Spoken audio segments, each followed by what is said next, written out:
Let's talk about it, because I'm the only person to talk about it. Listen, we are in the midst of the sports phenomenon known as the WNBA playoffs and the NFL football season.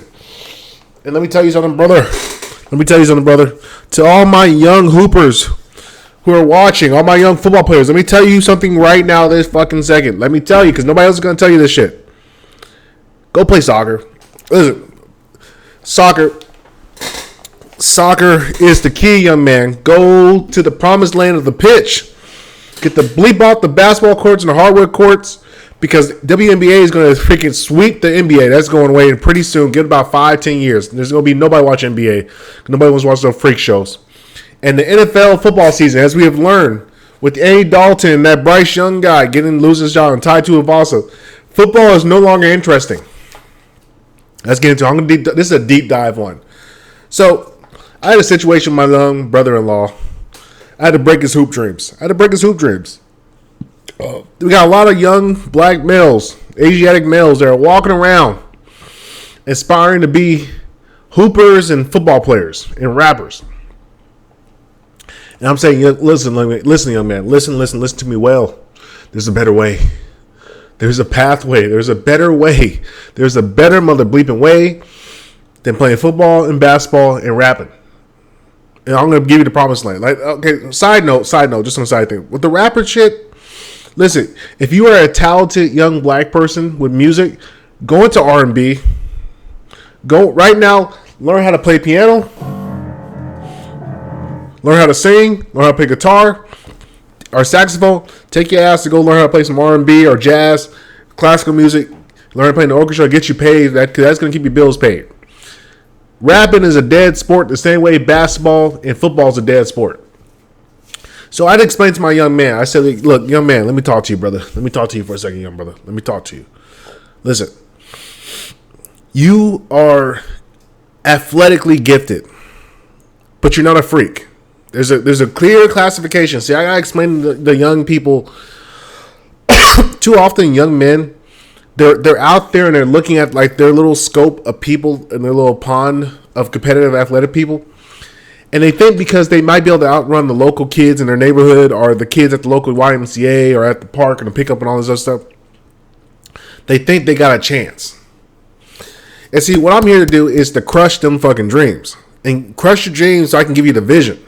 Because a vision is actually like practical. You can, if you got a vision in mind, if you got a forward thinking progress with a vision in mind, you can get there. But with a dream, nigga, a dream will turn into a nightmare once that dream don't fucking happen. And that's what happens to most guys. Most people live a nightmare because they were living in dreamland. So while you're young, I try to help the young people. I say, look, man, go to soccer, bro. Go get your money. Go get paid in soccer. Because let me tell you something. Listen, any sport, and once again, I was an athlete. I played college ball.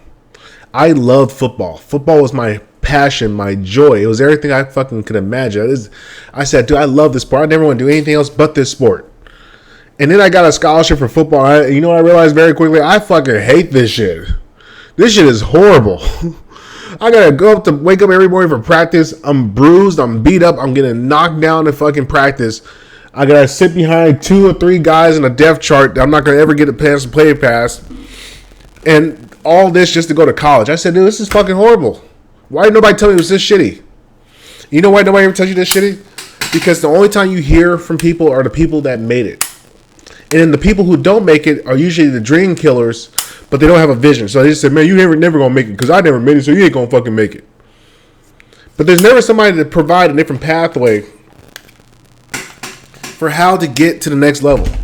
And so what I want to tell my young Asiatics, my young black men, get off of fucking football, get out of fucking basketball, go into soccer. Because soccer is a gold mine waiting to be exploited by black people. See, right now, if you go to your average club soccer team, what you're going to find is majority of the people who play are below average suburban kids who are white, Asian, or African, and then some Mexicans. That's about it. And they're all below average athletes. They're compared to football and basketball athletes, they are not good athletes. And they're about average height. I remember when I was in grade school, in high school, I had a homie that lived with me in my neighborhood. This nigga played club soccer for about 6-7 years, from the ages of like 4th grade all the way up to high school. He got scholarship. He had scholarship offers from Notre Dame, Penn State, UCLA. He had like 7 or 8 scholarships. No, they weren't full ride scholarships. They were like 30, 40, 50% scholarships. But when I would play soccer with this guy, when I played pickup soccer, he was not that good. I could actually run with him. Like, he was not very, like, now maybe he might have been taking it easy, but I don't think he was taking it easy. I think he just was not that good. I think the level of athleticism and coordination for soccer is so low because they don't get the best athletes. That's why we don't really have any American superstar soccer players. If you go look up, like, I can go look this up right now. American superstar athlete soccer players. USA soccer stars. The 25 best. Let's see. So we got Jose Altidore, who's a black dude. Some guy from the 60s. DeMarcus Beasley. A defender. Michael Bradley. I heard of this guy. Clint Dempsey. I remember Clint Dempsey. Landon Donovan. Yeah, it's Tim Howard. I remember him from because he actually got a real play somewhere. So I'm looking at all these dudes, and most of these dudes, I have no idea who these people are. Because in soccer in America, we don't take it seriously. Like, there's not a lot of athletic. Like, you can name 30, 40 basketball players pretty easy. You can name about 20 football players, 20, 40 football players pretty easy. We can't name any. You can't even name 10 soccer players, and that's because most people don't watch, not watch soccer, but soccer's not heavily promoted because we don't have any stars in soccer. They're just random dudes. They're very random athletes that are not super, like, athletic. So if we started taking more of our kids that are going and playing basketball in AAU or playing these flag football leagues, and we put these people into soccer, they would dominate soccer. We'd be such a better team. We would be such a more dominant culture in soccer if we could steal if we could steal just 10, 20% of the talent from basketball and football and bring them to soccer. Because once again, soccer does not have elite, like, athleticism in America. And here's the other thing people don't understand about soccer is it is a globalized sport. See, like, in America, like, there is only one place to play football in America. Two places. You could play in Canada, which is basically paying essentially almost a teacher's salary or like a high-tech salary. Or you can play in the NFL, which is, you're not going to play very long. And then in basketball, all you got is the NBA. You got some teams that you can play in China, but basically for the most part, like, they don't take American basketball players in China unless you have previous NBA experience. Like, they don't bring Americans over unless you already have draw power from an NBA career. So you won't find too many you won't find too many American players who figured out how to get to China to go play. Majority of them are Chinese players, or they're previously guys who used to play in the NBA and came to China. That's why Dwight Howard's in some league in Taiwan. Like, there is not a lot of opportunities to play basketball. And then especially like in Europe, even less opportunities because the Europeans have their own farm league where they keep their guys, where they don't really let Americans come in. There's very few American spots to be in. So if you're an American hooper, you don't have many places to go play basketball to make a reasonable living. You don't. You go play Israel somewhere. You can go play in France. But most of these leagues, you're not getting a lot of exposure. You're essentially getting paid a teacher's salary to play basketball. In soccer, globalized, there's leagues in France. There are Premier Leagues in France, Italy, Germany, Britain, Europe, all throughout Europe, China, Japan, Brazil, South America, Africa, America. There's literally across the globe legitimate soccer leagues that are looking for talent. Like Real Madrid has like 2 teams. Like they have their A team and they have their B team because the transfer fees, they can't afford to freaking always keep buying players. So usually they'll sell a player off because they got to keep the team making money. And then that's the other thing about soccer is there's no salary cap. So it's kind of like baseball. They can pay you a limited amount of money. So however valuable you are to the team, they will pay you that money. They will literally pay you that money. And your ability to play and longevity, you got so many years out of it. So many years out of a young man. Because soccer is played not on turf. Like most soccer players, or not soccer, most soccer champions, they play within grass. And so that grass is less damage on the body. It's softer. It's easier to cut into. You're less likely to get injured in soccer as opposed to basketball and football. Because in basketball and football, but football, just the very nature of it, is you're fucking running full speed collision into guys. So just by the nature of football, it's going to just grind you out. You're going to be in a meat grinder that will eventually discard your body. Same thing with basketball. The forces are cutting back and forth. Your knees, your Achilles, your back, your hips, eventually ankles, all that shit's going to wear out because the joint and the cartilages and the explosive movements are going back and forth. Dude, and then plus the 81 games, it's a grind of a season.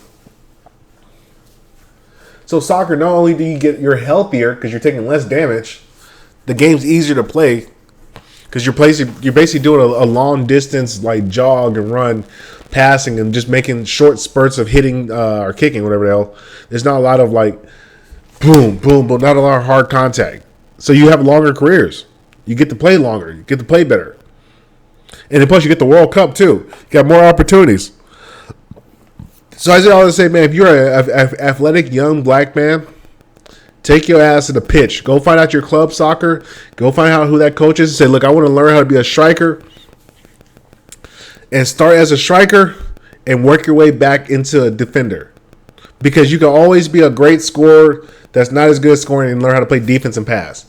You don't want to be a great defender and try to learn how to score.